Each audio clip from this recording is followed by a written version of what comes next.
ಸೆಕ್ಷನಲ್ಲಿ ದೇವರ ವಾಕ್ಯವನ್ನು ಹಂಚುವುದಕ್ಕಾಗಿ ನಮ್ಮ ಮಧ್ಯದಲ್ಲಿ ಚಳ್ಳಕೆರೆ ಪ್ರಾಂತದಲ್ಲಿ ಸಭಾಪಾಲಕರಾಗಿ ದೇವರ ಸೇವೆ ಮಾಡುತ್ತಿರುವಂಥ ಬಿಷಪಯ್ಯ ಅವರಾಗಿರುವಂಥ ನಮ್ಮ ಸತೀಶಯ್ಯ ಅವರು ನಮ್ಮ ಮಧ್ಯದಲ್ಲಿದ್ದಾರೆ. ನಾವೆಲ್ಲರೂ ಜೋರಾಗಿ ಕರಗಳು ತಟ್ಟಿ ಅವ್ರನ್ನ ಆಹ್ವಾನ ಮಾಡಿಕೊಳ್ಳೋಣ. ಪಾಸ್ಟರ್ ಚಾರ್ಲ್ಸ್ ಅವರಿದ್ದೀರಾ? ಅದನ್ನು ತಮಿಳಿಗೆ ಟ್ರಾನ್ಸ್ಲೇಷನ್ಗಾಗಿ ಪಾಸ್ಟರ್ ಚಾರ್ಲ್ಸ್ ಅವರು ಮುಂದೆ ಬರ್ತಾರೆ. ನಾವೆಲ್ಲರೂ ಕರಗಳು ತಟ್ಟಿ ಅವರಿಗೂ ಕೂಡ ದೇವರ ನಾಮದಲ್ಲಿ ಸ್ವಾಗತ ಬಯಸೋಣ.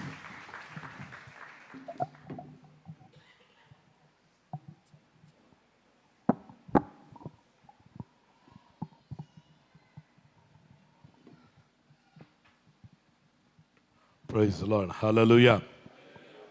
ಈ ಸಂಜೆ ವೇಳೆಯಲ್ಲಿ ನಿಮ್ಮ ಮಧ್ಯದಲ್ಲಿ ದೇವರ ವಾಕ್ಯವನ್ನು ಹಂಚಿಕೊಳ್ಳಕ್ಕಾಗಿ ದೇವರು ಕೊಟ್ಟಂತ ಕೃಪೆಗಾಗಿ ದೇವರಿಗೆ ನಾನು ಸ್ತೋತ್ರ ಮಾಡುತ್ತೇನೆ. இந்த சாயங்கால வேளையிலே கர்த்தருடைய வார்த்தையை பகிர்ந்து கொள்வதற்கு தேவன் கொடுத்த கிருபைகளுக்காக நான் நன்றி செலுத்துகிறேன். ನಾವು ಮುಂಜಾನೆಯಿಂದ ವಿಧ ವಿಧವಾಗಿ ಅದ್ಭುತಕರವಾದಂಥ ಸಂದೇಶವನ್ನು ನಾವು ಕೇಳ್ತಾ ಇದ್ದೀವಿ. காலையிலிருந்து நம்ம விதவிதமான செய்திகளை, அற்புதமான வார்த்தைகளை நாம் கேட்டுக்கொண்டிருக்கிறோம். ನಮ್ಮನ್ನ ಸೈತಾನನು ವಂಚಿಸಿ ಬಿಡದಂತೆ ನಾವು ಕ್ರಿಸ್ತನನ್ನು ಕುರಿತಾದಂಥ ವಾಕ್ಯದಲ್ಲಿ ಎಚ್ಚರವಾಗಿರಬೇಕೆಂಬುದಾಗಿ ನಾವು ಕೇಳಿದ್ವಿ. சாத்தான் நம்மை வஞ்சிக்காதபடிக்கு கிறிஸ்துவை குறித்த வார்த்தையிலே நாம் எச்சரிக்கையாக இருக்க வேண்டும் என்று நாம் கேட்டுக்கொண்டிருக்கிறோம். ಎಸ್ತರಳ ಮೂಲಕ ಪುಸ್ತಕದಲ್ಲಿ ಯೇಸು ಕ್ರಿಸ್ತನನ್ನು ಕುರಿತು ನಾವು ಕೇಳಿದ್ವಿ. ಎಸ್ತರ್ ಪುಸ್ತಕத்திலே நாம் ಯೇಸು ಕ್ರಿಸ್ತುவை குறித்து நாம் கேட்டிருக்கிறோம். ಮತ್ತು ನಾವು ಆದಿಕಾಂಡದಿಂದ ನಾವು ಕ್ರಿಸ್ತನ ಬರೆಗೆ ನಾವು ನೋಡಬೇಕಾದ್ರೆ ಕ್ರಿಸ್ತನು ಪ್ರಕಟಣೆ ಆಗಬಾರದು, ಕ್ರಿಸ್ತನು ನಮ್ಮ ಸಂತತಿಯಲ್ಲಿ ಬರಬಾರದು ಎಂಬುದಾಗಿ ಸೈತಾನನು ಹೇಗೆಲ್ಲ ಆತನು ಜನರನ್ನು ನಾಶ ಮಾಡಿದ, ಆತನು ಕೆಲವು ಕಡೆ ಜಯಗೊಳ್ಳಲಾರದಂತೆ ಆತನಾದನೆಂಬುದಾಗಿ ನೋಡುತ್ತೇವೆ. ஆதியாகமத்திலிருந்து நம்ம பார்க்கும் பொழுது இயேசு கிறிஸ்து வெளிப்படக்கூடாது, அதுக்கெல்லாம் என்னெல்லாம் அவங்க செஞ்சாங்க, எப்படியெல்லாம் இயேசு கிறிஸ்து வந்துடக்கூடாதுன்றதுக்காக அவங்க என்னெல்லாம் ஜெயிக்கிறதுக்கு என்னெல்லாம் பிரயத்தனப்பட்டாங்கன்னு நம்ம வேதத்தில் நம்ம வாசிக்க முடியும். ಅದೇ ಆತ್ಮ ಇವಾಗಲೂ ಕೆಲಸ ನಡೀತಾನೆ ಇದೆ. அதே போல அதே ஆவி இன்றைக்கும் கிரியை செய்து கொண்டிருக்கிறது. ನಿಮ್ಮಲ್ಲಿ, ನಿಮ್ಮ ಕುಟುಂಬದಲ್ಲಿ, ನಿಮ್ಮ ಮಕ್ಕಳಲ್ಲಿ, ನಿಮ್ಮ ಸಭೆಯಲ್ಲಿ ಕ್ರಿಸ್ತನು ಹೊರಪಡಬಾರದು, ಅಥವಾ ಯಾರು ಸಭೆಯಲ್ಲಿ ಸೇವೆಯಲ್ಲಿ ಆಸಕ್ತಿ ಉಳ್ಳರಾಗಿ ಆಕ್ಟಿವ್ ಆಗಿರ್ತಾರೋ ಅವರನ್ನ ಸೈತಾನನು ವಂಚಿಸುವನಾಗಿ, ಅವರನ್ನ ಹಾಳು ಮಾಡುವನಾಗಿ ಮತ್ತು ಅವ್ರಿಗೆ ವಿರುದ್ಧವಾಗಿ ತಂತ್ರಗಳನ್ನು ಮಾಡುವನಾಗಿದ್ದಾನೆ. அதே மாதிரியா நம்முடைய குடும்பத்தில், நம்முடைய சபைகளில், அது மாதிரியா நம்முடைய பிள்ளைகளிடத்துல பார்த்தீங்கன்னா இப்படிப்பட்ட ஆவிகள் கிரியை செய்கிறத நம்ம பார்க்க முடியும். இப்படிப்பட்ட காரியங்கள் இயேசு கிறிஸ்துவை குறித்து வெளிப்பாட அது அறிய விடாதபடிக்கு சபைகளில் கிரியை செய்கிறத இன்னைக்கு நம்ம பார்க்க முடியும். ನಿಮ್ಮನ್ನು ಕುರಿತು ದೇವರು ಇಟ್ಟಂತ ಉದ್ದೇಶವನ್ನ ನಿಮ್ಮ ಮೂಲಕವಾಗಿ ಕ್ರಿಸ್ತನು ಹೊರಪಡಬೇಕಾದದನ್ನ ಆತನು ಅರಿತವ. ನಿಮಗೆ ಗೊತ್ತಿದೆಯೋ ಇಲ್ಲವೋ, ನಿಮ್ಮ ಸಂತತಿ, ನಿಮ್ಮ ಸಭೆ ಕ್ರಿಸ್ತನನ್ನ ಲೋಕಕ್ಕೆ ಪ್ರಕಟಿಸುತ್ತದೆ ಎಂಬುದಾಗಿ ಆತನು ಮೊದಲೇ ಅರಿತಿರುವುದರಿಂದ ನಿನ್ನನ್ನು ಸಹ ನಾನಾ ತರವಾದಂಥ ಬಲೆಗಳಲ್ಲಿ, ವಂಚನೆಗಳಲ್ಲಿಯೂ ಮೋಸಗಳಲ್ಲಿಯೂ ನಿನ್ನನ್ನು ಸಿಲುಕಿಸಬೇಕೆಂಬುದಾಗಿ ಗರ್ಜಿಸೋ ಸಿಂಹದೋಪಾದಿಯಲ್ಲಿ ಕ್ರಿಸ್ತನನ್ನು ಕುರಿತು ಅರಿವು ನಿಮಗೆ ಉಂಟಾಗಬಾರದೆಂಬುದಾಗಿ ನಿಮ್ಮಲ್ಲೂ ಆತನ ಏನ್ ಮಾಡ್ತಾನೆ, ಯಾರನ್ನು ನುಂಗಲಿ ಅಂತೇಳಿ ಆತನು ಸುತ್ತುತ್ತಿರ್ತಾನೆ. பார்த்தீங்கன்னாக்கா நம்மை குறித்தும் கர்த்தர் ஒரு நோக்கத்தை வச்சிருக்கிறாரு. நம்மை கொண்டு கிறிஸ்துவை வெளிப்படுத்தணும்னு வச்சிருக்கிறாரு. இது கர்த்தர் ஏற்கனவே முன்குறிச்சிருக்கிறாரு. ஆனபடினால இந்த பிசாசானவன் என்ன பண்ணுவானா, கெச்சிக்கிற சிங்கத்தை போல நம்ம நாலா விதமான பிரச்சனைகளில் மாட்டி விட்டு இதை அறிந்து கொள்ளாதபடிக்கு நம்ம இதுக்கு பல தடைகளை கொண்டு வருகிறதை நாம் பார்க்க முடியும். ನೀವು ಕ್ರಿಸ್ತನನ್ನ ಪ್ರಕಟಿಸಬಾರದು, ಅಥವಾ ನಿಮ್ಮ ಸಭೆ ಕ್ರಿಸ್ತನನ್ನು ಕುರಿತು ಪ್ರಕಟಿಸಬಾರದು, ಶೋಧನೆಗಳು ಬಂದಾಗ ನಿಮ್ಮ ಸಭೆ ಅಥವಾ ನೀವು ಕ್ರಿಸ್ತನಲ್ಲಿ ನೆಲೆಗೊಳ್ಳಬಾರದು ಎಂಬುದಾಗಿಯೂ ನಿಮ್ಮನ್ನು ವಿರುದ್ಧವಾಗಿಯೂ ಸಹ ಆತನ ಏನ್ ಮಾಡ್ತಿರ್ತಾನೆ, ಅನೇಕ ತಂತ್ರಗಳನ್ನ ಮಾಡ್ತಿರ್ತಾನೆ. நீங்க கிறிஸ்துவை அறிவிக்க கூடாது, கிறிஸ்துவினுடைய நாமத்தை குறித்து ஜனங்களுக்கு வெளிப்படுத்திட கூடாதுன்றதுக்காக அவன் சில காரியங்களை, சில தந்திரங்களை அவன் செய்து கொண்டே இருக்கிறதை பார்க்க முடியும். Hallelujah, hallelujah. ಅದಕ್ಕಾಗಿ ಈ ದಿನಗಳಲ್ಲಿ ನಾವು ಕ್ರಿಸ್ತನ ಉಪದೇಶದಲ್ಲಿ, ವಾಕ್ಯದಲ್ಲಿ ಎಚ್ಚರವಾಗಿರುವುದು ಬಹಳ ಮುಖ್ಯವಾಗಿರುತ್ತದೆ. ஆனபடினாலே இந்த நாட்களிலே நாம் கிறிஸ்துவை குறித்த உபதேசத்திலே நாம் எச்சரிக்கையாக இருக்க வேண்டும். ಹಾಗಾದರೆ ನಾನು ಕ್ರಿಸ್ತನ ಬಗ್ಗೆ ಏನ್ ಮಾತಾಡಬೇಕು, ನನಗೇನು ಅರಿತಾ ಇಲ್ಲ. நான் கிறிஸ்துவை குறித்து என்ன பேச வேண்டும், எதை நான் அறிந்து கொள்ளவில்லை. ಹೇಗಿದೆ ಅಂದರೆ, ನಿಮ್ಮ ಹತ್ರ ಈಗ ನೀವು ಕೇಳೋದು ಅಥವಾ ನೀವು ಕೇಳ್ತಾ ಇರುವುದು ಅಥವಾ ನೀವೇ ಕೇಳಬೇಕು ಎಂಬುದಾಗಿ ನಮಗೆ ಹೇಗೆ ಅನಿಸ್ತದೆ ಅಂದ್ರೆ, நீங்க எதை கேட்கணும், எதை கேட்க கூடாது, நீங்க எப்படிப்பட்ட வார்த்தைகளை கேட்கணும்னு எங்களுக்கு என்ன தோணுதுன்னா, ನೀವು ದೇವರ ವಾಕ್ಯವನ್ನ ಯಾವ ರೀತಿಲಿ ಕೇಳಿದ ಮೇಲೆ ನೀವೇನ್ ಮಾಡ್ಬೇಕೆಂಬುದನ್ನ நான் ನಿಮಗೆ ಈ ಸಮಯದಲ್ಲಿ ಹೇಳಕ್ ಹೋಗ್ತಾ ಇದ್ದೀನಿ. நான் தேவனுடைய வார்த்தையை நீங்க கேட்கும் பொழுது நீங்க தேவனுடைய வார்த்தையை நீங்க தொடர்ந்து கேட்டுக்கொண்டு நீங்கள் என்ன செய்ய வேண்டும் என்பதை நான் உங்களுக்கு போதிக்கக்கூடியவனாக இருக்கிறேன். ಮರಿಯಾಳಿಗೆ ದೇವದೂತನು ಬಂದು ಹೇಳ್ತಾನೆ, ನಿನ್ನಲ್ಲಿ ಒಂದು ಮಗು ಹುಟ್ಟಕ್ಕೆ ಹೋಗುತ್ತೆ, ಅದಕ್ಕೆ ಯೇಸು ಎಂಬುದಾಗಿ ಹೆಸರಿಡಬೇಕೆಂಬುದಾಗಿ. மரியாளிடத்திலே தேவதூதன் வந்து சொன்னான், உன்னிடத்திலே ஒரு குமாரன் பிறக்கும், அதற்கு இயேசு என்று பெயரிடுவாயாக என்று சொன்னான். ಕೂಡಲೇ ಅವಳು ಕೈ ತಟ್ಟಿ ಸಂತೋಷಪಟ್ಟು ಖುಷಿ ಪಡಲಿಲ್ಲ, ಆನಂದ ಪಡಲಿಲ್ಲ. அவ கூடவே அதை சொன்ன உடனே அவ வந்து கைதட்டி சந்தோஷப்பட்டு ಖುಷಿ ಪಡಲ್ಲ. அவ ಒಂದು ವೇಳೆ ಯಾರಾದರೂ ನಿಮಗೆ ತಲೆ ಮೇಲೆ ಕೈ ಇಟ್ಟು ಪ್ರವಾದನೆ ಹೇಳಿ ದೇವರು ನಿನಗೆ ದೊಡ್ಡ ಸಭೆ ಕೊಡ್ತಾನೆ, ಒಂದು 50,000 ಜನ ಕೊಡ್ತಾನೆ, ನಿನಗೆ ಕಾರ್ ಕೊಡ್ತಾನೆ ಅಂತ ಹೇಳಿದ್ರೆ ಹಬ್ಬಬ್ಬಾ ಅಂತ ಹೇಳಿ ನಾವು ಸಂತೋಷ ಪಡ್ತೀವಿ. நமக்கு யாரன்னா தலை மேல கை வச்சுட்டு உனக்கு ஒரு 50,000 பேர் இருக்கிற சபையை ஆண்டவர் உனக்கு கொடுக்க போறாரு, ஒரு பெரிய இடத்தை கொடுக்க போறாருன்னு சொன்னா நம்ம அப்பப்பான்னு சொல்லிட்டு நம்ம ಖುಷಿ ಪಡುவோம். ಆದ್ರೆ ಮರಿಯ ಆ ರೀತಿ ಸಂತೋಷ ಪಡಲಿಲ್ಲ. ஆனா மரியாள் அப்படிப்பட்ட சந்தோஷப்படல. ಅವಳು ಹೇಳ್ತಾಳೆ, ನಾನು ಪುರುಷನನ್ನು ಅರಿಯದವಳಾಗಿದೆ, ನನಗೆ ಇದು ಹೇಗೆ ಆಗುತ್ತೆ ಸಾಧ್ಯ?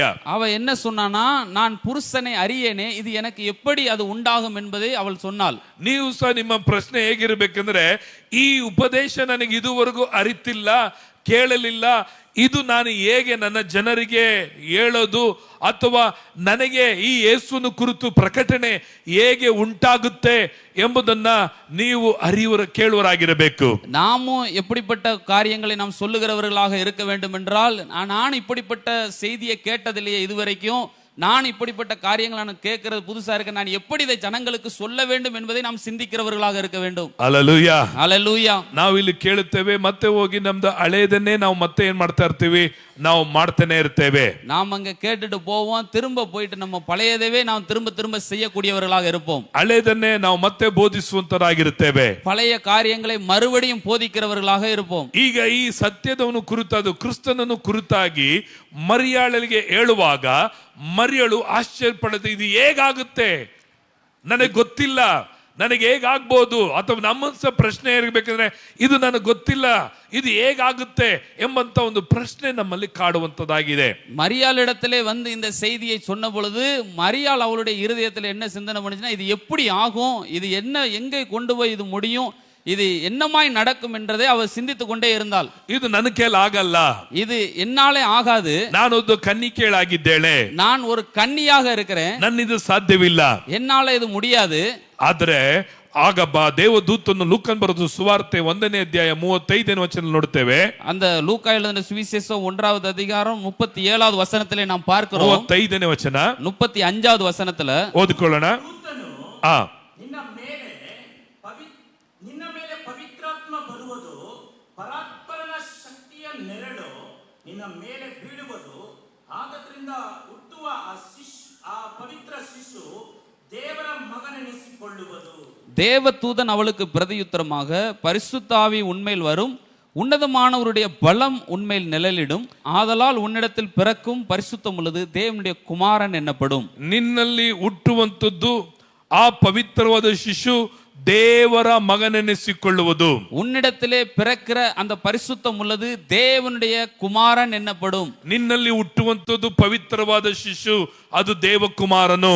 உங்களுக்குள்ளே பிறக்கிறவர் அவர் பரிசுத்த வித்தாக இருக்கிறார், அவர் தேவகுமாரன். ಹಾಗಾದರೆ ನನ್ನಲ್ಲಿ ಯೇಸು ಪ್ರಕಟಣೆ ಆಗಬೇಕಾದ್ರೆ ಅಥವಾ ಯೇಸುವನ್ನು ಕುರಿತು ಜನರಿಗೆ ತಿಳಿಸಬೇಕೆಂದರೆ ನನ್ನ ಮೇಲೆ பவித்ராத்மரன தேவரு கொட்டிதானே. பாருங்க, நாம் இயேசுவை அறிவிக்க வேண்டுமானால், இயேசு நம் மூலமாக வெளிப்பட வேண்டுமானால், தேவன் நமக்கு பரிசுத்தாவியை நமக்கு கொடுத்திருக்கிறார். ಪವಿತ್ರಾತ್ಮನು ನಮಗೆ ಯೇಸುವನ್ನು ಕುರಿತು ಪ್ರಕಟಣೆಯನ್ನು ಕೊಡದೆ ಹೋದರೆ ನಾವು ಯೇಸುವನ್ನ ಅರಿಲಿಕ್ಕೆ ಸಾಧ್ಯತೆ ಇಲ್ಲ, ಮತ್ತು ಯೇಸುವನ್ನು ನಾವು ಪ್ರಕಟಣೆಯನ್ನು ಹೇಳಲಿಕ್ಕೆ ಸಾಧ್ಯತೆ ಇಲ್ಲ. பரிசுத்த ஆவியானவர் நமக்கு கொடுக்கப்படவில்லை என்றால் நாம் இயேசுவை குறித்து அறிய முடியாது, இயேசுவை குறித்த வெளிப்பாடுகளை நாம் பெற்றுக்கொள்ள முடியாது. ಅದಕ್ಕಾಗಿ ದೇವರು ಹೇಳಿದ್ರು, ನಾನು ಕಡೆಯ ದಿವಸದಲ್ಲಿ ನನ್ನ ಆತ್ಮವನ್ನು ಎಲ್ಲರ ಮೇಲೆ ಸುರಿಸುವೆನು ಎಂಬುದಾಗಿ. அதுக்காகத்தான் வேதத்துல சொல்லப்பட்டிருக்கு, நான் கடைசி நாட்களிலே மாம்சமான யாவர் மேலும் என் ஆவியை ஊற்றுவேன் என்று. ನಿಮ್ಮಲ್ಲಿ ಗಂಡಸರು ಹೆಂಗಸರು ಪ್ರವಾದಿ ಪ್ರವಾದಿಸುವರು, ಯವನಸ್ಥರಿಗೆ ದಿವ್ಯ ದರ್ಶನಗಳಾಗುವುದು, ನಿಮ್ಮ ಹಿರಿಯರಿಗೆ ಕನಸುಗಳು ಕಾಣಬಹುದು. உங்களுடைய குமாரரும் குமாரத்திகள் மேலும், உங்களுடைய ஊழியக்காரர் மேலும், உங்களுடைய ஊழியக்காரிகள் மேலும், உங்களுடைய மூப்பர்கள் மேலும், எல்லார் மேலும் என் ஆவியை ஊற்றுவேன், அவர்கள் தரிசனங்களையும் சொப்பனங்களையும் காண்பார்கள் என்று.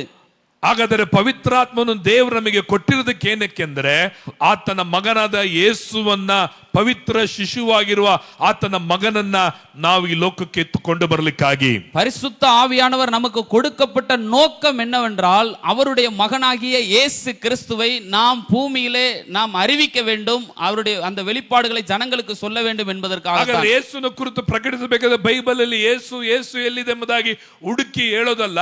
ಹಾಗಾದ್ರೆ ಈ ಯೇಸುವಿನ ಕುರಿತಾದಂತ ಜ್ಞಾನವನ್ನ, ಪ್ರಕಟಣೆಯನ್ನ ಯಾರು ಕೊಡಕ್ ಸಾಧ್ಯ ಅಂದ್ರೆ ಪವಿತ್ರಾತ್ಮನೇ ಆಗಿರುವುದರಿಂದ, ಆತನನ್ನ ಸಹಾಯಕನಾಗಿರುವುದರಿಂದ, ಆತನನ್ನು ಆತುಕೊಳ್ಳುವಾಗ, ಆತನಲ್ಲಿ ಬೇಡಿಕೊಳ್ಳುವಾಗ, ಆತನಲ್ಲಿ ನಿರೀಕ್ಷಿಸುವಾಗ, ಆತನಿಗಾಗಿ ನೀವು ಕಾದಿರುವಾಗ, ನಾನು ಹೇಳ್ತೇನೆ ಯೇಸು ಎಂತವನೆಂಬುದಾಗಿ ನಿನ್ನ ಮೂಲಕ ಈ ಲೋಕಕ್ಕೆ ಪ್ರಕಟಣೆ ಆಗಲಿಕ್ಕೆ ಸಾಧ್ಯವಾಗ್ತದೆ. நம்ம இயேசுவை குறித்த வெளிப்பாடுன்னு சொன்ன உடனே பைபிள்ல இருந்து நம்ம ஒரே இயேசு இயேசுன்னு நிறைய காரியங்களை எடுத்து நம்ம வாசித்து அதை நம்ம சொல்றது கிடையாது.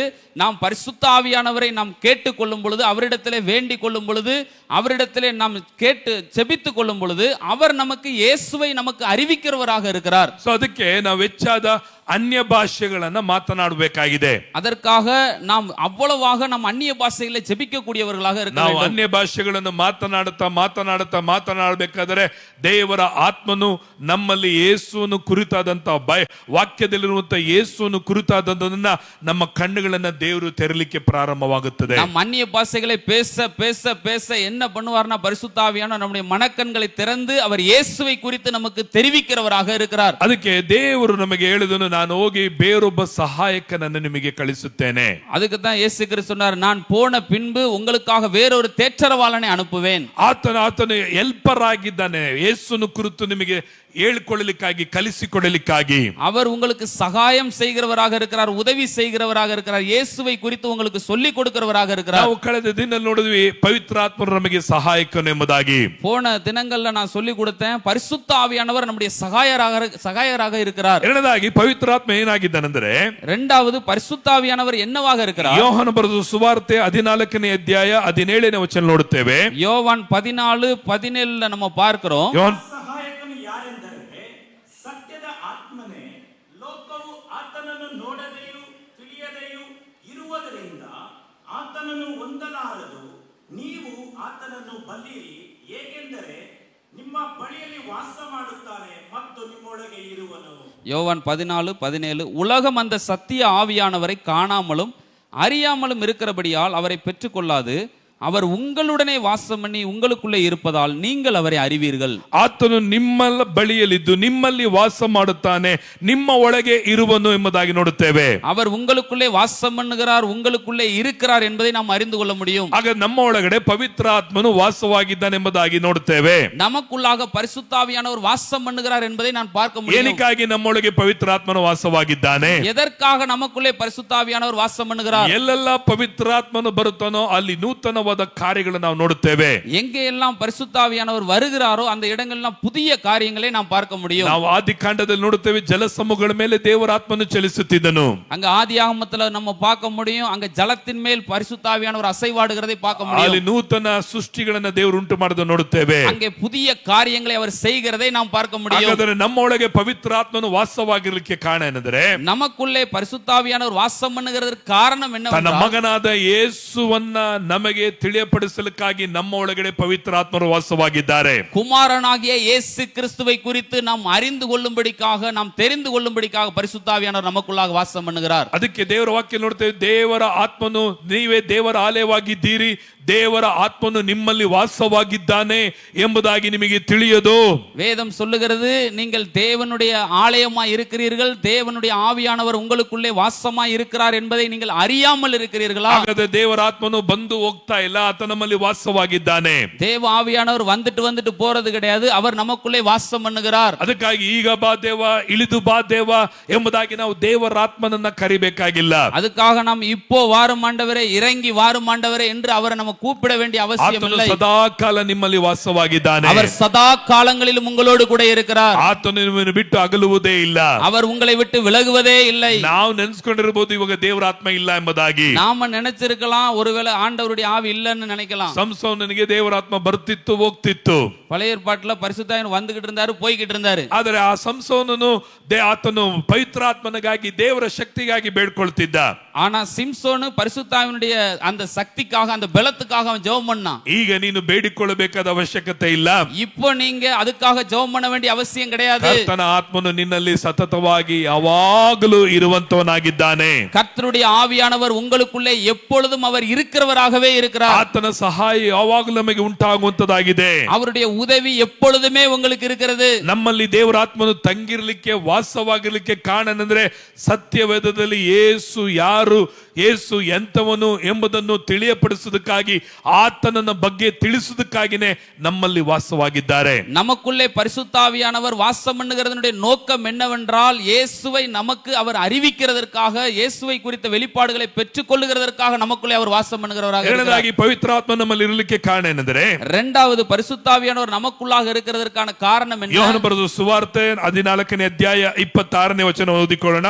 ಆದರೆ ಆ ಸಹಾಯಕನು ಅಂದರೆ ನನ್ನ ಹೆಸರಿನಲ್ಲಿ ತಂದೆಯು ಕಳಿಸಿಕೊಡುವ ಪವಿತ್ರಾತ್ಮನೇ ನಿಮಗೆ ಎಲ್ಲವನ್ನು ಉಪದೇಶಿಸಿ ನಾನು ನಿಮಗೆ ಹೇಳಿದನೆಲ್ಲ ನಿಮ್ಮ ನೆನಪಿಗೆ ತರುವನು.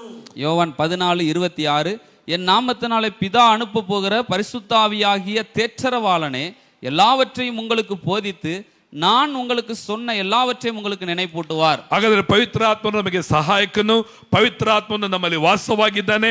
ಮೂರನಾಗಿ ನೋಡುತ್ತೇವೆ, ಪವಿತ್ರಾತ್ಮನು ಆತನೇನಾಗಿದ್ದಾನೆ, ಉಪದೇಶ ಮಾಡುವವನಾಗಿದ್ದಾನೆ. பரிசுத்தாவியானவர் நமக்குள்ளே வாசம் பண்ணுகிறார், பரிசுத்தாவியானவர் நமக்குள்ளே இருக்கிறார். மூன்றாவது சொல்லப்பட்டிருக்குது, பரிசுத்தாவியானவர் உங்களுக்கு உபதேசம் பண்ணுகிறவராக இருக்கிறார். ಏನನ್ನು ಕುರಿತು ಉಪದೇಶ ಮಾಡುವನಾಗಿದ್ದಾನೆ? எதை குறித்து அவர் உங்களுக்கு உபதேசம் பண்ணுகிறார்? ಆತನ ಉಪದೇಶ ನಾವು ಏನು ಕೇಳ್ತಾ ಇದ್ದೇವೆ? அவருடைய பார்வையில் நம்ம உபதேசம்னு எதை கேட்டுக்கிட்டு இருக்கிறோம்? ಆತನ ಉಪದೇಶವನ್ನು ಕೇಳದಂತೆ ನಾವೇ ಉಪದೇಶಗಳನ್ನ ಕಟ್ಟಿಕೊಂಡು ಅನೇಕ ವೇಳೆಯಲ್ಲಿ ಮಾತಾಡುತ್ತಿರ್ತೇವೆ. அவருடைய உபதேசத்தை நாம் கேட்காமல் நாமே ஒரு உபதேசத்தை நாம் ஜனங்களுக்கு சொல்லி கொடுக்கிறவர்களாக இருக்கிறோம். ದೇವರ ಸಮ್ಮುಖದಲ್ಲಿ ನಾವು ಕಾದಿದ್ದು ಆತನ ವಾಕ್ಯಗಳನ್ನು ಧ್ಯಾನಿಸುತ್ತಾ, ಆತನು ನಮಗೆ ಏನು ಬೋಧಿಸಬೇಕಂತಿದ್ದಾನೆ, ಏನು ತಿಳಿಸಬೇಕಂತಿದ್ದಾನೆ, ಏನು ಕಲಿಸಬೇಕಂತಿದ್ದಾನೆ ಎಂಬುದನ್ನ ನಾವು ಈ ದಿನಗಳಲ್ಲಿ ಅದನ್ನ ಅಲೈನ್ಮೆಂಟ್ ಮಾಡಬೇಕಾಗಿದೆ. ಅಂದ್ರೆ ಆ ದೇವರ ಆತ್ಮನ ಸ್ವರಕ್ಕೆ ನಾವು ಇವತ್ತು ಕಿವಿಗೊಡಬೇಕಾಗಿದೆ. தேவனுடைய சமூகத்திலே நாம் உட்கார்ந்து இருக்கும் பொழுது நாம் எதை குறித்து பேச வேண்டும், எதை உபதேசிக்க வேண்டும் என்று கர்த்தருடைய பரிசுத்த ஆவியானவர் நம்மோடு கூட இடைபடுகிறவராக இருக்கிறார். ಪ್ರಿಯರೇ, ಆ ಪ್ರಕಟಣೆ ನೋಡಬೇಕಾದ್ರೆ ನೋಡುತ್ತೇವೆ, ದೇವರ ಆತ್ಮನು ಹೇಳುವುದನ್ನು ಸಭೆಗಳಿಗೆ ಕಿವಿ ಉಳ್ಳವನು ಕೇಳಲಿ. 7 ಸಭೆಗಳಿಗೆ ಹೇಳಬೇಕಾದ್ರೆ ಕೇಳಲಿ, ಕೇಳಲಿ, ಕೇಳಲಿ, ಕೇಳಲಿ ಎಂಬುದಾಗಿನೇ ಬರೆಯಲ್ಪಟ್ಟಿದೆ. வெளிப்படுத்தின விசேஷ புஸ்தகத்திலே நாம் வாசிக்கிறோம், 7 சபைகளுக்கு சொல்லப்பட்ட காரியத்திலே பரிசுத்த ஆவியானவர் சொல்லுகிறதை காதுள்ளவன் கேட்க கடவன், கேட்க கடவன், கேட்க கடவன் என்று சொல்லி இருக்கிறார். ಏನು ದೇವರ ಆತ್ಮನು ಹೇಳುವುದನ್ನು ಕೇಳಲಿ. பரிசுத்த ஆவியானவர் சொல்லுகிறதை கேட்க கடவன். ಇವತ್ತು ನಾವು ಯಾರ ಮಾತನ್ನು ಕೇಳ್ತಾ ಇದ್ದೇವೆ? இன்றைக்கு நாம் யாருடைய வார்த்தையை நாம் கேட்டுக்கொண்டிருக்கிறோம்? ನಾವು ಹಳೆ ಒಡಂಬಡಿಕೆ, ನನ್ನ ಸೇವಕನಲ್ಲದೆ ಕುರುಡನು, ನನ್ನ ಸೇವಕನಲ್ಲದೆ ಕಿವುಡನು ಇಲ್ಲದೆ ಬೇರೆ ಇನ್ಯಾರು ಎಂಬುದಾಗಿ ದೇವರು ಹೇಳುವುದನ್ನು ನೋಡುತ್ತೇವೆ. பழைய ஏற்பாட்டுல நம்ம பார்க்கிறோம், என் தாசனை அல்லாமல் குருடன் யார், நான் அனுப்பினவனை அல்லாமல் அந்தகன் யார் என்று நாம் சொல்லுகிறதை நாம் பார்க்க முடியும். ಇವತ್ತು ನಾವು ಸೇವಕರಾದ ಕುರುಡರು, ಸೇವಕರಾದ ನಾವು ಕಿವುಡರು, ದೇವರ ಸ್ವರವನ್ನು ಕೇಳದಂತೆ, ದೇವರ ವಾಕ್ಯವನ್ನು ಬೆಳಕನ್ನು ಕಾಣದಂತೆ ಅನೇಕ ವೇಳೆಗಳಲ್ಲಿ ಕುರುಡತನದಿಂದಲೂ ಮಂದ, ಹೊಸ ಒಡಂಬಡಿಕೆ ನೋಡಬೇಕಾದ್ರೆ ಮಂದ ಹೃದಯ ಉಳ್ಳವರು ಅಥವಾ ಕಲ್ಲಾದ ಹೃದಯ ಉಳ್ಳವರಾಗಿ ನಾವು ಕಾಣಲ್ಪಡುತ್ತೇವೆ. நம்ம வேதத்துல வாசிக்கிறோம், அந்த ஊழியக்காரங்க எப்படிப்பட்ட நிலையில இருக்கிறாங்கன்னா, இன்றைக்கு நாமளும் கூட நாம தேவனுடைய வார்த்தையை அது பார்க்காதபடிக்கு, தேவனுடைய வார்த்தையை அறிந்து கொள்ளாதபடிக்கு குருடர்களாகவும் செவிடர்களாகவும் அந்த மந்தமான இருதயம் உள்ளவர்களாக, லூக்கா எழுதின புத்தகத்தில் சொல்லப்பட்டிருக்க மாதிரி மந்த இருதயம் உள்ளவர்களாக நாம் இருக்கிறோம் என்பதை வேதம் சொல்லுகிறது. ಶಿಷ್ಯರ ಹತ್ರ ಅನೇಕ ಸಾರಿ ಹೇಳಿದೆ, ಮಂದ ಹೃದಯ ಉಳ್ಳವರೇ. இயேசு சீசர்கள்ட்ட சொன்னாரு, நீங்கள் மந்த இருதயம் உள்ளவர்கள், ಬುದ್ಧಿ ಇಲ್ಲದವರೇ, புத்தி இல்லாதவர்கள், ಅಥವಾ ಅಲ್ಪ ವಿಶ್ವಾಸಿಗಳೇ, அற்ப விசுவாசிகள். ಯಾರಿಗೆ ತನ್ನ ಶಿಷ್ಯರಿಗೆ ಹೇಳ್ತಿರೋದನ್ನು ನೋಡ್ತೇವೆ. யாருக்கு சொன்னாரு? அவருடைய சீசர்களுக்கு சொன்னதை பார்க்கிறோம். ಇವತ್ತು ನಾವು ಪಾಸ್ಟರ್ಗಳಾಗಿದ್ರು ಸಹ, இன்னைக்கு நம்ம பாஸ்டர்களா இருந்தாலும் ನಮ್ಮ ಹೃದಯವು ದೇವರ ಆತ್ಮನಿಗೆ ಸ್ವರ ಕೊಡದಂತೆ ಮಂದ ಹೃದಯವಾಗಿರುತ್ತದೆ. நம்முடைய இருதயம் கர்த்தருடைய ஆவியானவருடைய வார்த்தையை கேட்காமல் நம்முடைய இருதயம் மந்தமாக இருக்கிறதை பார்க்க முடியும். ಯಾವಾಗ ಮಂದವಾಗುತ್ತೋ ಸೆನ್ಸೇಷನ್ ಕಡಿಮೆ ಆಗುತ್ತದೆ. எப்ப நீங்க மந்தமாகறீங்களோ உங்களுடைய உணர்வு கம்மியாகும், ಗ್ರಹಿಕೆ ಕಡಿಮೆ ಆಗುತ್ತದೆ. நீங்க கிரகிக்கிறது ಅದು குறைஞ்சிரும். ಅದು ಮಾತಾಡ್ತಿರೋದು ದೇವರಾತ್ಮನ ಅಥವಾ ಮನುಷ್ಯನ ಎಂಬುದಾಗಿ ಅರಿಯದಂತ ಆಗಿರುತ್ತೇವೆ. பேசிக்கொண்டிருக்கிறது பரிசுத்த ஆவியானவரா இல்ல வேற ஆவியா நம்ம அறியாமல் போய் விடுவோம். ಅದಕ್ಕಾಗಿ ಅನ್ಯ ಭಾಷೆಗಳನ್ನು ಮಾತನಾಡ್ತಿರ್ಬೇಕಾದ್ರೆ ನಾವು ದೇವರ ಆತ್ಮನ ಸ್ವರ ಯಾವುದು ಅಥವಾ ಮನುಷ್ಯನ ಸ್ವರ ಯಾವುದು ಎಂಬುದಾಗಿ ಈಸಿಯಾಗಿ ರೆಕಗ್ನೈಸ್ ಮಾಡಬಹುದು, ಅನಲೈಸ್ ಮಾಡಬಹುದಾಗಿ ಕಾಣப்படுತ್ತದೆ. அதுக்கு தான் நம்ம அந்நிய பாஷைகளை பேசுகிறவர்களாக நாம் இருக்க வேண்டும். அந்நிய பாஷைகளை நாம் பேசும் பொழுது இது மனுஷனுடைய சத்தமா இல்ல தேவனுடைய சத்தமா என்பதை குறித்து நாம் கிரகிக்க கூடியவர்களாக மாறிவிடுவோம். ನಮ್ಮ ಹೃದಯವು ಅನೇಕ ತರವಾದ ಭಾರಗಳಿಂದಲೂ, ಚಿಂತೆಗಳಿಂದಲೂ, ಅನೇಕ ತರ ಪ್ಲಾನ್ಗಳಿಂದಲೂ, ಅನೇಕ ತರವಾದ ಟೆನ್ಷನ್ಗಳಿಂದಲೂ, ಅನೇಕ ತರವಾದ ಸಮಸ್ಯೆಗಳಿಂದ ಭಾರ ಹೃದಯ ಉಳ್ಳವರಾಗಿದ್ದೇವೆ. நம்முடைய இருதயம் பாத்தீங்கன்னாக்கா அநேகமான பாரங்கள், கவலைகள், சிந்தனைகள், ஒரு சில நோக்கங்களை கொண்டு நம்முடைய இருதயம் பாரமா இருக்கிறதை நாம் பார்க்க முடியும். ನೀವು ಕಡೆದಾಗಿ ದೇವರ ಆತ್ಮನ ಉಪದೇಶವನ್ನ, ದೇವರ ಆತ್ಮನು ಹೇಳಿದನ್ನ ಯಾವಾಗ ನೀವು ಕಡೆದಾಗಿ ಕೇಳಿದ್ದು? நீங்க பரிசுத்த ஆவியானவர் சொன்ன உபதேசத்தை கடைசியா நீங்க எப்ப கேட்டீங்க? ಯಾವ ದಿನದಲ್ಲಿ ಕಡೆದಾಗಿ ದೇವರ ಸ್ವರವನ್ನು ಕೇಳಿದ್ದು ನೀವು? கடைசியாக நீங்கள் எப்பொழுது பரிசுத்த ஆவியானுடைய சத்தத்தை நீங்கள் கேட்டீர்கள்? ನಾನು ಅನೇಕ ವಾಕ್ಯ ಕೊಡಬೇಕೆಂಬುದಾಗಿ ಮೇಲೆ ಸಹ ಭಾಷೆ ಯಾವ ವಾಕ್ಯ ಕೊಡ್ತೀರಿ ಎಂಬುದಾಗಿ ಕೇಳಿದ್ರು. பாருங்க, நான் மேல வரும்போது பாஸ்டர் சொன்னாங்க, நீங்க எந்த வார்த்தையை கொடுக்க போறீங்கன்னு கேட்டாங்க. ನಾನು ಹೇಳಿದೆ ಒಂದು ವಾಕ್ಯವನ್ನ. நான் ஒரு வார்த்தையை சொன்னேன். ಅಲ್ಲ, ಇಲ್ಲಿ ಬಂದಾಗ ದೇವರ ಆತ್ಮನು ಟಕ್ ಅಂತ ಚೇಂಜ್ ಮಾಡಿದ್ರು, ಇದನ್ನು ಮಾತನಾಡಬೇಕೆಂಬುದಾಗಿ. ஆனா இங்க வரும்பொழுது பரிசுத்த ஆவியானவர் வேற வார்த்தையை சொல்லும்படிக்கு சேஞ்ச் பண்ணாரு. ದೇವರ ಆತ್ಮನು ಹೇಳುವುದನ್ನ ಕಿವಿ ಉಳ್ಳವನು ಕೇಳಲಿ. கர்த்தருடைய ஆவியானவர் சொல்லுகிறதை காதுள்ளவன் கேட்க கடவன். ಒಳ್ಳೆ ಒಳ್ಳೆ ವಾಕ್ಯಗಳು ಸಿದ್ಧತೆ ದೇವರಾತ್ಮನು ಕೊಟ್ಟಿದ್ದೆ. எல்லாம் நல்ல நல்ல வசனங்கள் எல்லாமே பரிசுத்த ஆவியானவர் கொடுத்ததுதான் ಇದೆ, இருக்குது. ಆದರೆ ದೇವರ ಆತ್ಮನು ಹೇಳುವುದನ್ನ ನಾನು ಕೇಳಬೇಕಾಗಿದ್ದು ಬಹಳ ಮುಖ್ಯವಾಗಿದೆ. ஆனாலும் தேவ ஆவியானவர் சொல்லுகிறதை நாம் கேட்கிறது ரொம்ப முக்கியமா இருக்குது. ಅದಕ್ಕಾಗಿ ಪ್ರಿಯ ದೇವ ಸೇವಕರೇ, அதுக்காக பிரியமான தேவனுடைய ஊழியக்காரர்களே, ಉಪದೇಶ ಮಾಡುವ ನಾವುಗಳು, உபதேசம் செய்கிற நாம் ಉಪದೇಶವನ್ನ ಕೇಳುವರಾಗಿರಬೇಕು. உபதேசத்தை கேட்கிறவர்களாக இருக்க ಒಂದು வேண்டும். ದೇವರಾತ್ಮನ ನಮ್ಮ ಸಂಗಡ ಮಾತಾಡುತ್ತಾರೆ, தேவனுடைய ஆவியானவர் நம்மோடு கூட பேசுகிறார். ಎರಡನೇದಾಗಿ ದೇವರಾತ್ಮ ಭರಿತರಾಗಿರುವ ಸೇವಕರ ಮೂಲಕವಾಗಿ ದೇವರು ನಮ್ಮೊಟ್ಟಿಗೆ ಮಾತನಾಡುವನಾಗಿದ್ದಾನೆ. இரண்டாவது பரிசுத்த ஆவியிலே நிரப்பப்பட்ட தேவ மனிதர்கள் மூலமாய் பரிசுத்த ஆவியானவர் நம்மோடு கூட பேசுகிறார். ಇಲ್ಲಿ ಮಾತನಾಡುವುದು ದೇವರೇ ಮಾತಾಡುತ್ತಿದ್ದಾರೆ, ದೇವರಾತ್ಮನೇ ಮಾತಾಡುತ್ತಿದೆ ಎಂಬುದಾಗಿ ನೀವು ಗ್ರಹಿಸುವುದಾದರೆ, இங்க பரிசுத்த ஆவியானவர் தான் பேசுகிறார், பரிசுத்த ஆவியிலே நிரப்பப்பட்டு தான் பேசுகிறார்கள் என்பதை நீங்கள் கிரகித்துக் கொண்டால், ನೀವು ಇದನ್ನು ಅಂಗೀಕರಿಸಿಕೊಂಡು ಇದನ್ನು ಧ್ಯಾನಿಸಿ ಇದನ್ನು ಸ್ವೀಕರಿಸಿ ಇದನ್ನು ಏನ್ ಹೇಳ್ತಾರೆ ಇದನ್ನ ನೀವು ಧ್ಯಾನಿಸುತ್ತಾ ಓದುತ್ತಾ ಇವುಗಳನ್ನು ಕುರಿತು ಚರ್ಚಿಸಿ ಒಬ್ಬರಿಗೊಬ್ಬರು ಮಾತನಾಡಿ ಭಕ್ತಿ ವೃದ್ಧಿನ ಈ ವಾಕ್ಯಗಳ ಮೂಲಕವಾಗಿ ಉಂಟು ಮಾಡಿಕೊಳ್ಳರಾಗಿರಬೇಕು. இதை குறித்து நாம் தியானித்து யோசித்து நாம் இதை தொடர்ந்து நாம் இதை பேசிக்கொண்டு ஒருத்தருக்கு ஒருத்தர் பக்தி விருத்தியை நாம் உண்டு பண்ணுகிறவர்களாக நாம் இருக்க வேண்டும். ನಾವು ಇಲ್ಲಿರುವಂತ ಸೇವಕರು ಒಂದು ಮೇಲೆ ಇದ್ರು ಸರಿ, ಊಟ ಟೇಬಲ್ ಕೂತಿದ್ರು ಸರಿ, ಮಾತಾಡುವ ವಾಕ್ಯಗಳು ಸಂದೇಶಗಳನ್ನು ಕುರಿತು ತಿರುಗಿ ಮಾತಾಡ್ತೀವಿ. ಹೀಗೆ ಮಾತಾಡಬೇಕು, ಹಾಗೆ ಮಾತಾಡಿದ್ವಿ, ಹೀಗೆ ಮಾತಾಡಬೇಕು, ಹೀಗೆ ವಾಕ್ಯ ಹೇಳ್ತದೆ. ಇವತ್ತು ಬೆಳಗ್ಗೆ ಪಾಸ್ಟರ್ ಮಾರ್ಟಿನ್ ಅವರಾಗಲಿ ಅಥವಾ ನಮ್ಮ ಪಾಲ್ಪುರ ಪಾಸ್ಟರ್ ಆಗಲಿ ಕೇಳಿದ ವಾಕ್ಯಗಳನ್ನ ಮೊದಲಾಗಿ ನಾವು ಮಾತಾಡಿಕೊಂಡು ಆನಂತರವಾಗಿ ನಿಮಗೆ ಬೋಧಿಸುವಂತರಾಗಿರುತ್ತೇವೆ. நாங்க பாத்தீங்கன்னா நாங்க அங்க இருந்தாலும் சரி, கீழே இருந்தாலும் சரி, டைனிங் ரூம்ல இருந்தாலும் சரி, நாங்கள் தேவனுடைய வார்த்தை எப்படி பேசணும், எப்படி போதிக்கணும், இதெல்லாம் நாங்க சொல்லி நாங்க ஒருத்தருக்கு ஒருத்தர் நாங்க பகிர்ந்து கொள்வோம். அதற்கு பிற்பாடு நானும் பாஸ்டர் பால் பிரவீன் அவங்க எல்லாரும் சேர்ந்து பாஸ்டர் மார்ட்டின் எல்லாரும் சேர்ந்து நாங்கள் இதெல்லாம் விவாதித்து கொண்டு வந்துவிட்டு அதுக்கப்புறம் நாங்க உங்களுக்கு அதை சொல்லுகிறவர்களாக இருக்கிறோம். ನಾನಿಲ್ಲಿ ಗಮನಿಸ್ತಾ ಇರೋದೇನೆಂದರೆ, நான் இங்க கவனிக்கிறது என்னன்னா, ನಿಮ್ಮನ್ನು ಕೊರತೆ ಹೇಳ್ತಿಲ್ಲ, உங்களை நான் குறை சொல்லல, ಒಂದು ಕಿವಿ ಮಾತು ಹೇಳ್ತಾ ಇದ್ದೀನಿ. உங்களை வந்து ಕಿವಿ ಮಾತು ಹೇಳ್ತಾ ಇದ್ದೀನಿ, உங்களுடைய காதுக்கு ஏற்ற மாதிரி வார்த்தைகளை சொல்றாரு. ಇಲ್ಲಿ ನಾವು ಅನೇಕ ಡಿಸ್ಕಸ್ಗಳು ಬೇರೆ ಬೇರೆ ಮಾತುಗಳನ್ನ ಮಾತಾಡ್ತಿರ್ತೀವಿ. நம்ம நிறைய வார்த்தைகளை நம்ம வேற வேற டிஸ்கஷனை நம்ம பேசிக்கிட்டே இருப்போம். ಇಲ್ಲಿ ಕೇಳುವ ವಾಕ್ಯಗಳನ್ನ ಒಬ್ರಿಗೊಬ್ರು ಮಾತಾಡ್ಕೊಳ್ಳಲ್ಲ. இங்க கேட்கிற வார்த்தைகளை நம்ம ஒருத்தருக்கு ஒருத்தர் பேசிக்கொள்ள மாட்டோம். ನಮ್ಮದು ಕ್ಯಾರಲ್ಸ್ ಹೆಂಗೆ, ಕ್ರಿಸ್ಮಸ್ ಹೆಂಗೆ, ನ್ಯೂ ಇಯರ್ ಹೆಂಗೆ, ಹೊಸ ಬಟ್ಟೆ ಆಯ್ತಾ, ಅದಾಯ್ತಾ, ಪೇಂಟಿಂಗ್ ಆಯ್ತಾ, ಬಣ್ಣ ಆಯ್ತಾ, ಯಾವ ತರ ಆಯ್ತಾ, ಈ ತರ ಆಯ್ತಾ ಅಂತ ಹೇಳಿ ಊರ್ ಕಥೆಗಳನ್ನ ನಾವು ಮಾತಾಡ್ತಿದ್ದೇವೆ. நம்ம கேரல் ரவுண்ட் ஆயிருச்சா, நியூ இயர் சர்வீஸ் ஆயிடுச்சா, அப்படி ஆயிருச்சா, இப்படி ஆயிருச்சா, நம்ம ஊரு கதைகளை தான் நம்ம அதிகமா பேசிக்கிட்டு இருக்கிறோம். ನಮ್ಮ ಪಕ್ಕದಲ್ಲೇ ರೂಮ್ ಅಲ್ಲಿ ಕೆಲವು ಸೇವಕರು ಇದ್ದಾರೆ, நம்ம பக்கத்துல ரூம்ல சில ஊழியக்காரங்க இருக்கிறாங்க. ಒಬ್ಬರು ದೇವರ ವಾಕ್ಯ ಇವತ್ತು ಕೇಳಿದನ್ನ ಹೇಳಿದ್ದು ಏನಿಲ್ಲ, ಹೊರಗಡೆ ಬಂದಾಗ ಪಾಸ್ಟರ್ ವಾಕ್ಯ ಸೂಪರ್ ಆಗಿತ್ತು, ಬಹಳ ಚೆನ್ನಾಗಿತ್ತು, ಹಂಗೆ ಹಂಗೆ ಹಂಗಾಯ್ತು ಹಿಂಗಾಯ್ತು, ಆಮೇಲೆ ಹೋಯ್ತು. ನೀವು ಒಬ್ರಿಗೊಬ್ರು ಸೇರುವಾಗ ಏನಿಲ್ಲ, ಹುಣ್ಸೆಣ್ಣ ತೊಳೆದು ಕೆರೆಯಲ್ಲಿ ಬಿಟ್ಟಂಗೆ ಎಲ್ಲ ಏನೇನೋ ಮಾತಾಡ್ತಿರ್ತೀವಿ.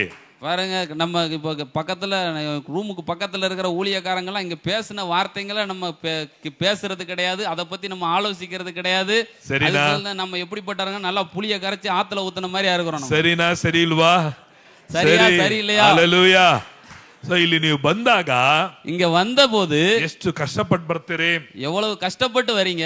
ಒಬ್ರಿಗೊಬ್ರು ವಾಕ್ಯಗಳನ್ನ ಕೇಳುವಾಗ ಕಳೆದ ಸಾರಿ ಬಂದಿದ್ದು, ಈ ಸಾರಿ ಕೇಳಿದ್ದು, ನಿಮಗೆ ಉಂಟಾದ ಪ್ರಕಟಣೆ, ನಿಮಗುಂಟಾದ ಅದರಲ್ಲಿ ಜ್ಞಾನ ತಿಳುವಳಿಕೆನ ಒಬ್ರಿಗೊಬ್ರು ಹಂಚ್ಕೊಳ್ರಿ, ಅಥವಾ ಇಲ್ಲಿ ಕೇಳಿದನ್ನ ಇದು ಹೇಗೆ ಏನೆಂಬುದಾಗಿ ಮಾತಾಡ್ಕೊಳ್ರಿ. ಒಬ್ಬರೊಬ್ಬರನ್ನ ಇದನ್ನೇ ನಾವು ಬೋಧನೆ ಮಾಡಬೇಕು ಪಾಸ್ಟರ್, ಇದನ್ನ ಬಿಟ್ಟು ನಾವು ಬೇಡಕ್ಕೆ ಹೋಗಬಾರ್ದು, ಇದುವರೆಗೆ ನಾವು ತಪ್ಪು ಮಾಡಿಬಿಟ್ಟಿವಿ ಅಂತ ಹೇಳಿ ನಾವೇನ್ ಮಾಡಬೇಕು, டிஸ்கஸ் ಮಾಡ್ಕೊಳ್ಬೇಕು. பாருங்க, நம்ம இங்க வந்த நாம என்ன செய்யணும், இங்க பேசப்பட்ட வார்த்தைகள் எல்லாம் எடுத்து ஒருத்தருக்கு ஒருத்தர் தியானிச்சு, ஒருத்தருக்கு ஒருத்தர் நம்ம பக்தி விருத்தி வந்து, ஒருத்தருக்கு ஒருத்தர் நம்ம பலப்பட்டு கொண்டு நாம என்ன செய்யணும்னா, இங்க இருக்கிற வார்த்தைகளை நம்ம ஒருத்தருக்கு ஒருத்தர் பேசி பலப்படுறவங்களா நம்ம இருக்கணும். ஹல்லேலூயா, ஹல்லேலூயா. ಸೋ ನಾವು ಒಬ್ರಿಗೊಬ್ರು ಸೇರುವಾಗ ಹೇಳಬೇಕು, ಪಾಸ್ಟರ್ ನನ್ನ ಪ್ರಸಂಗ ಎಲ್ಲ ಇವಾಗ ಚೇಂಜ್ ಆಗ್ಬಿಡ್ತು, ನಾನು ಮೊದಲು ಈ ತರನೇ ಮಾಡ್ತಿದ್ದೆ, ಈಗ ಇಲ್ಲಿ ಕೇಳಿದ ಮೇಲೆ ಈ ತರ ಮಾಡ್ತಾ ಇದ್ದೀನಿ. ಅವ್ರು ಕೇಳುವವರೆಗೂ ಹೌದಾ ಪಾಸ್ಟರ್ ಹಂಗ್ ಮಾಡೋ, ವೆರಿ ಗುಡ್ ಪಾಸ್ಟರ್, ಅದನ್ನೇ ಮಾಡ್ಬೇಕು ನಾವು ಇಷ್ಟು ವರ್ಷ. ಹೀಗೆ ಒಬ್ಬರಿಗೊಬ್ಬರು ಮಾತನಾಡುವಾಗ ಕರ್ತನು ಅದನ್ನೇ ಮಾಡ್ತಾನೆ, ಕಿವಿಗೊಟ್ಟು ಕೇಳುವನಾಗಿದ್ದಾನೆ.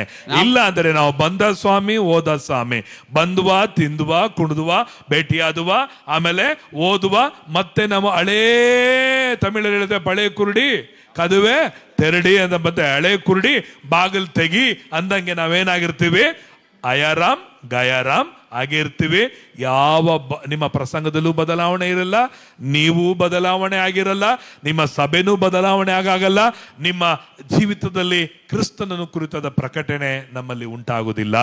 நாம இங்க வந்ததுக்கு அப்புறம் நாம என்ன பண்ணணும்னா, பாஸ்டர் நான் வந்ததுக்கு அப்புறம் இங்க வந்து என்னுடைய பிரசங்கம் மாறிச்சு, என்னுடைய பேச்சுகள் மாறிச்சு, என்னுடைய வார்த்தைங்க மாறிச்சு, நான் இப்ப தியானிச்சுக்கிட்டு இருக்கிறேன் அப்படின்னு சொல்றாங்க. அதை விட்டுட்டு நாம வந்து பழைய குருடி கதவை துரடின்ற மாதிரியா இந்த மாதிரியா காரியங்களை நம்ம உள்ள பூந்து சரி, அதை விரும்புங்க. ದೇವರು ನಿಮಗೆ ಸಹಾಯ ಮಾಡ್ತಾನೆ, கர்த்தர் உங்களுக்கு உதவி செய்கிறவராக. ஹல்லேலூயா, ஹல்லேலூயா. ಕ್ರಿಸ್ತನನ್ನೇ ಹೊರತು ನಾನು ಯಾರನ್ನೂ ಪ್ರಸಂಗಿಸುವುದಿಲ್ಲ, கிறிஸ்துவை தவிர வேற ஒன்னையும் நான் பிரசங்கம் பண்ண மாட்டேன். ಹೇಗೆ ನನಗೆ ಗೊತ್ತಿಲ್ಲ, எதுக்காக எனக்கு வேற எதுவும் தெரியாது, ನನಗೆ ಗೊತ್ತಿಲ್ಲ, எனக்கு தெரியாது. ದೇವರತ ಕೇಳಿ, ದೇವ್ರ ನನಗೆ ಗೊತ್ತಿಲ್ಲ, ஆண்டவர்ட்ட கேளுங்க, எனக்கு தெரியாது, ನನಗೆ ನಿನ್ನ ಕುರಿತು ಮಾತಾಡಕ್ ಗೊತ್ತಾಗ್ತಾ ಇಲ್ಲ, ஆண்டவரே உம்மை குறித்து எனக்கு பேச தெரியாது, ಪವಿತ್ರ ಆತ್ಮರೇ ನನಗೆ ಸಹಾಯ ಮಾಡು, பரிசுத்த ஆவியானவரே எனக்கு உதவி செய்யுங்க. ಹಲ್ಲೇಲೂಯಾ, ஹல்லேலூயா. ನೀವು ತಿಳ್ಕೊಳ್ಬೇಡ್ರಿ, நீங்க நினைச்சுக்கிற வேண்டாம், ಎಲ್ಲಾ ವಿಧ ಪ್ರಸಂಗ ಮಾಡಕ್ ಬಹಳ ಈಸಿ, எல்லா பிரசங்கம் பண்றதுக்கு ரொம்ப ஈஸி. ನಮ್ಮ ಸ್ನೇಹಿತರು ಕೇಳಿದ್ರೆ ಬರೀ ಯೇಸು ಯೇಸು ಯೇಸು ಯೇಸು ಅಂತ ಹೇಳ್ತಿರಲ್ಲ. என்னுடைய சிநேகிதர் சொன்னார், என்ன வெறும் ஏசு ஏசுன்னு சொல்லிக்கிட்டு இருக்கீங்க, ನಮಗೆಲ್ಲ ಗೊತ್ತಿದೆಯಲ್ಲ ಯೇಸು ಬಗ್ಗೆ, எங்களுக்கு தான் இயேசுவை பத்தி தெரியும்ல. ನೀವು 3 ವಾರ ಮಾಡಿ ನೋಡ್ರಿ, ಯೇಸು ಬಗ್ಗೆ ಗೊತ್ತಾಗುತ್ತೆ. நீங்க 3 வாரம் இயேசுவை பத்தி பிரசங்கம் பண்றீங்க, தெரிஞ்சிரும். ದೇವರ ಸಮ್ಮುಖದಲ್ಲಿ ಕಾದಿರುವಾಗ ದೇವರು ಪವಿತ್ರಾತ್ಮರು ತನ್ನ ಮಗನಾದ ಯೇಸುವನ್ನ ನಮಗೆ ಪ್ರಕಟಿಸುವನಾಗಿದ್ದಾನೆ. நம்ம தேவனுடைய சமூகத்துல காத்திருக்கும் பொழுது அங்க பரிசுத்த ஆவியானவர் தேவனுடைய குமாரனாகிய இயேசுவை நமக்கு வெளிப்படுத்துகிறவராக இருக்கிறார். ಪ್ರಾರ್ಥನೆ ಮಾಡೋಣ, ತಂದೆ ನಿನ್ನ ಮಗನನ್ನು ನಮಗೆ ತಿಳಿಯಪಡಿಸು. நாம ஜெபம் பண்ணுவோம், பிதாவே உம்முடைய மகனை எனக்கு தெரியப்படுத்தும். ಆತನು ನಿಮಗೆ ಸಹಾಯಕನಾಗಿದ್ದಾನೆ, அவரே நமக்கு உதவி செய்கிறவராக இருக்கிறார். God bless you all. உங்களுக்கு கர்த்தருடைய ஆசீர்வாதம் உண்டாகட்டும். ஆமென்.